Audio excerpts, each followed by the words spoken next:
Años después, se enteraron de que habían estado pisando el cadáver de una de las víctimas de un asesino en serie. Usuarios de Reddit. ¿Tienes una historia que suena como una creepypasta pero que es real? Era casi la época de Halloween cuando mis amigos y yo estábamos contando historias sobre fantasmas. Mi amiga dijo que iba a contar una historia sobre la primera cita de sus padres. Dijo que no le gustaba contar la historia, ya que se trataba de algo cierto, pero la incitamos a que siguiera. Para ir al grano, los padres habían tenido una primera cita agradable, aunque algo incómoda. Más o menos en el momento en que se habrían dado las buenas noches, el hombre en cuestión, el padre de mi amiga, le sugirió que fueran a dar un paseo a medianoche por el cañón de Provo. Al parecer, conocía el lugar, ya que había practicado bastante escalada en la zona. Así que los dos condujeron hasta la boca del cañón, se bajaron del coche y empezaron a caminar solo a la luz de las estrellas, ya que la luna era nueva. En algún punto, su padre empieza a tener un mal presentimiento, ya que el camino que tenía por delante, el cual transcurría por debajo de algunos árboles, estaría a oscuras y porque ya se estaba haciendo bastante tarde. No obstante, ignora el presentimiento y decide seguir adelante. Más adelante, su madre afirma que sintió la misma sensación, probablemente a la misma hora, pero que lo ignoró porque ella misma no conocía el camino tan bien como él. Al cabo de un minuto, su padre volvió a sentir lo mismo. Nuevamente lo ignoró y comenzó a adentrarse aún más en los árboles cuando su pie chocó con algo blando en medio del sendero. Bajo los árboles, estaba demasiado oscuro para ver qué era esa cosa blanda, y la sensación volvió con más fuerza que nunca. En lugar de averiguar con qué había chocado su pie, él y la mujer acordaron salir corriendo de allí, sin mirar atrás. Años más tarde, después de llevar ya un tiempo casados, estaban viendo una entrevista con el asesino en serie Ted Bundy. En respuesta a una pregunta en la que se le pedía que describiera el momento en el que se sintió más cerca de ser atrapado, explicó la noche en la que atrajo a una chica al cañón de Provo y la cual acababa de matar cuando oyó a algunas personas que subían por el sendero. Explicó cómo se escondió entre los árboles justo a tiempo, solo para ver cómo un tipo se cruzaba con el cuerpo y, por alguna razón, simplemente se daba la vuelta y se marchaba. Hace unas semanas, mi novia y yo estábamos durmiendo juntos cuando me desperté con ella diciendo: ¿Qué estás haciendo? A veces habla en sueños, pero esta vez sonaba tan coherente y urgente que oírla hablar hizo que me despertara por completo. Empecé a levantarla y preguntarla de qué estaba hablando. Acto seguido, se despertó y dijo que creía haber visto a alguien al final de la cama. Pensando que era solo un sueño o una alucinación semidespierta, no le dimos importancia y volvimos a dormir. Una hora más tarde, me desperté y vi a alguien de pie en la cama, con las sábanas enrolladas y retorcidas hasta el cuello. No sabía qué hacer, pero lo primero que salió de mi boca fue: ¿qué estás haciendo? Mi novia me despertó en ese mismo momento. Había estado soñando exactamente lo mismo que ella y dije exactamente lo mismo. Sé que es el poder de la sugestión o lo que sea, pero que le den. Cuando era pequeño, tenía un amigo imaginario que vivía en una enorme cómoda antigua. Pasábamos tranquilamente el rato acostado al lado de ella y recuerdo vívidamente cómo me contaba historias, aunque no recuerdo en absoluto cuáles eran en concreto. Recuerdo que un día hablé con mis padres sobre ello. Papá viajaba bastante, así que no estaba al día de lo que me gustaba, y cuando empecé a hablarle de mi amigo de la cómoda, quiso saber su nombre. Era algo inocente, como Peter o Patrick, pero todavía puedo ver cómo se le quedó la cara en blanco. Le dibujé a Patrick y al día siguiente él y mi tío se llevaron la cómoda y la quemaron. No fue hasta unos años después cuando descubrí que el hermano pequeño de mi padre, mi tío, también tenía el mismo amigo con el mismo nombre que vivía en la misma cómoda antigua. Después de unos meses de la típica mierda de amigo imaginario, mi tío empezó a tener terrores nocturnos y no podía dormir por culpa de Patrick. Se puso tan mal que tuvieron que sacarlo de su habitación antes de que consiguiera volver a la normalidad. He ojeado los comentarios y quizás responda a las preguntas más comunes. La cómoda era una cosa vieja y fea de madera oscura. Por lo que sabemos, pertenecía a mi tatarabuelo, que siempre había estado metido en cosas raras, así que se puede creer teniendo en cuenta la historia familiar. Papá nunca habló de lo que había realmente en la cómoda y era el único que creía a su hermano cuando eran niños. A sus padres no les importaba porque pensaban que los niños solo estaban siendo niños y ¿quién creía honestamente en fantasmas espeluznantes en esa época? Debió ser un shock que 30 años después, su propio hijo empezara a tener el mismo amigo. Los terrores nocturnos de mi tío terminaron cuando lo trasladaron a otra habitación. El dormitorio en el que estaba con la cómoda se convirtió en una pequeña sala de estar ya que tenía unas bonitas vistas. Permaneció relativamente sin vida hasta que papá trasladó a nuestra familia a esa casa y esa habitación se convirtió en la mía. Hace 14 años que no veo a mi tío, no hablo con él porque está en la otra punta del mundo.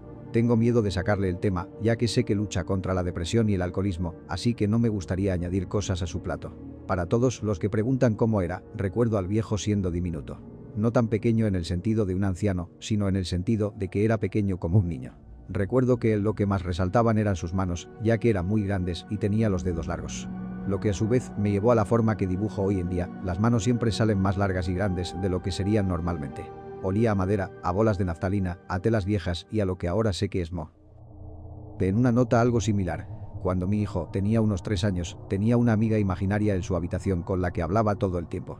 Nos contaba historias sobre cosas que ella le contaba y también le oíamos charlar con ella antes de acostarse. Nos parecía muy tierno.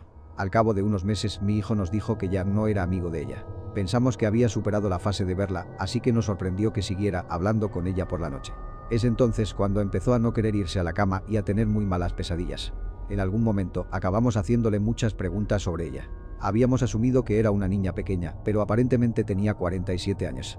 Vivía en la pared y él dejó de ser amigo de ella porque ella quería que la empezara a llamar mamá. Se llamaba algo así como Margaret. Lo más escalofriante fue cuando nos dijo que ella quería que él viniese a vivir al muro con ella. Mi hijo le había dicho que no quería hablar más con ella, pero ella simplemente no se quería ir. Al final nos mudamos de casa y él dejó de hablar de ella. Lo curioso es que cuando estaba embarazada de él, viviendo en la misma casa, solía tener sueños con una señora sentada en una mesa de comedor en nuestro dormitorio. Lo raro es que esa habitación no era un dormitorio en ese momento. La señora solía tejer y me hacía escuchar sus consejos sobre la crianza de los hijos, mientras sus 2 hijos veinteañeros se sentaban en una mesa en silencio. Esto fue hace unos 5 años. Estaba visitando a mi familia durante las vacaciones de invierno en Los Ángeles. Me dirigía al baño en el segundo piso de la casa de mi tía cuando vi a mi prima, Abril, sentada en las escaleras. Abril tenía 4 años y era una niña muy animada. Estaba ocupada haciendo caras divertidas mientras estaba sentada en las escaleras. Le pregunté que qué estaba haciendo. Me dijo: estoy copiando a la señora de la trenza. Miré a mi alrededor, no había nadie más que nosotros 2. Le pregunté: ¿dónde está la señora, Abril? Ella señaló una viga que corría paralela al hueco de la escalera. Le pregunté a Abril: ¿qué está haciendo la señora? Ella dijo: haciendo caras divertidas.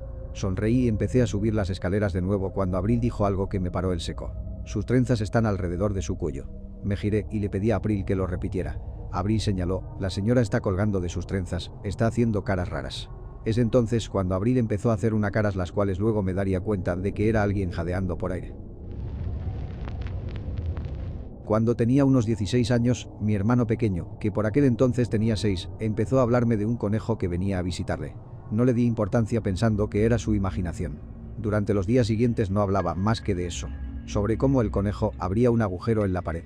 Decía que abandonaba su cuerpo y pasaba por el agujero en donde el conejo le mostraba lugares y le contaba cosas que cuando volvía no podía recordar. Le dije que probablemente estaría soñando todo esto. Bueno, esa noche hubo un sonido de arañazos en la pared de mi habitación. Miré a mi alrededor y no pude encontrar absolutamente nada que estuviera haciéndolo, por lo que decidí que debía ser algo de fuera o que un ratón simplemente se había metido en la pared. Bueno, el ruido era cada vez más fuerte y más fuerte hasta que finalmente me vestí y salí afuera. No había nada. Volví a mi habitación, donde los sonidos seguían. Golpeé la pared varias veces con la esperanza de ahuyentar al roedor. Se detuvo durante unos segundos y luego continuó. Siguió así hasta las 3 de la mañana, cuando dejó de hacerlo por completo. A la mañana siguiente estábamos desayunando y mi hermano pequeño no dijo nada sobre el conejo. Aunque me alegré de no oírle hablar de ello, no era normal. Así que le pregunté: ¿no te visitó el conejo anoche? Lo que me respondió me da escalofríos hasta el día de hoy. Dijo: anoche no me llevó a ningún sitio. Me dijo que estaba tratando de visitarte y que no le dejaste entrar. Dijo que intentaste pegarle. Después de eso empecé a hacer preguntas sobre este conejo. Todo lo que obtuve fue que lo llevaba a lugares y le contaba secretos. Las cosas que aprendía las olvidaba cuando volvía. También el conejo no era solo un conejo. Supuestamente se parecía a una versión realista del tipo de la película Donnie Darko. Pero la película aún no se había estrenado por aquel entonces. El conejo finalmente dejó de venir después de otra semana, cuando intentó que mi hermano viniera a vivir con él. Mi hermano dijo que no, que quería quedarse con su mamá y su papá. El conejo no ha vuelto desde entonces. Lamentablemente, mi hermano menor falleció 10 años después de esto. Este tipo de cosas le pasaron también a mi hermana, pero su visitante era un hombre que entraba por la ventana de un segundo y se subía a las paredes y al techo y le hablaba de su día. Llegó a darle una tirita para cuando se golpeó el dedo del pie y todavía estaba allí la mañana siguiente. Un par de semanas después de que yo naciera, el mejor amigo de mi padre, Jim, murió. Estaban muy unidos y una de las últimas cosas que quería era abrazarme antes de morir. Su deseo se cumplió y poco después se fue. Avancemos 7 años.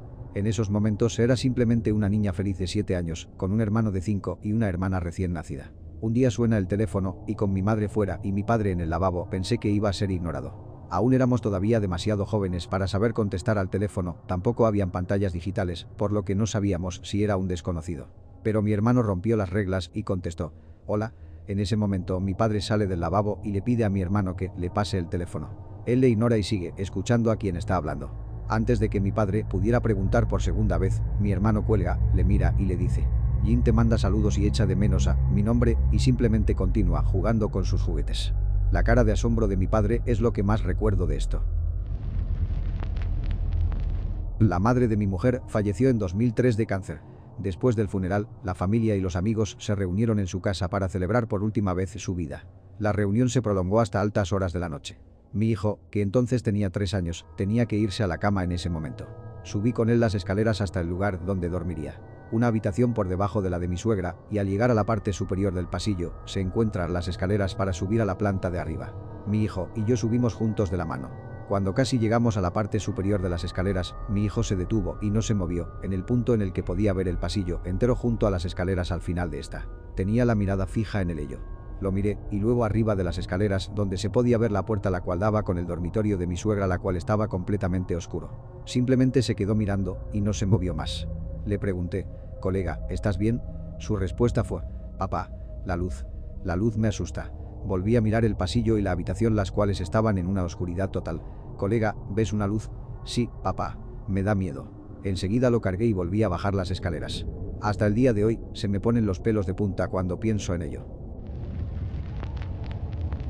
Esto le ocurrió a una amiga mía, me lo contó hace un año más o menos. La llamaremos Minji. Minji estaba al final de sus 20 y trabajaba como tutora de inglés en Corea del Sur. Una noche, hace unos años, estaba dando clases a un chico de secundaria. Estaban estudiando hasta muy tarde y los autobuses dejaron de circular. Como estaba muy lejos de su casa, el chico le preguntó si podía pasar la noche en su piso y coger el primer autobús a la mañana siguiente. Minji era muy reluctante, ya que invitar a un estudiante varón adolescente a pasar la noche no parecía una gran idea, pero él se lo rogó y finalmente cedió. Volvieron a su apartamento de una sola habitación, y ella se metió en la cama, mientras él extendía una manta en el suelo, y ambos se quedaron dormidos. Unas horas más tarde, quizá a las 2 de la madrugada, el chico despierta a Minji. «Tengo mucha hambre», dice, «vamos a comer algo». Minji abre los ojos y le mira con incredulidad. «¿Comida? ¿Ahora? Son las 2 de la mañana», vuelve a la cama. Pero el estudiante insiste: «No, tengo mucha hambre, comamos algo ahora». Ella le dice que hay ramen en la cocina y que puede servirse él mismo. Esto no le satisface. «No quiero ramen, conozco un local 24 horas justo al final de la calle, vamos allí». Finalmente, tras varios minutos de persuasión, el chico consigue que Minji le acompañe al restaurante. Salen del apartamento y se dirigen a él. En cuanto están en la calle, el chico se dirige a Minji y le dice: «Ni siquiera tengo hambre. Me he despertado en mitad de la noche y miré a los pies de tu cama. Hay un hombre durmiendo allí debajo». Llaman a la policía y descubren que un indigente ha estado viviendo en el apartamento de Minji, durmiendo bajo su cama, durante más de 2 meses. El chico solo lo vio porque estaba tumbado en su piso, por lo que tenía una visión clara de lo que había debajo de la cama. La policía detuvo al hombre y, afortunadamente, no hubo más problemas, pero eso es, con mucho, lo más espeluznante que le ha ocurrido a alguien que conozco.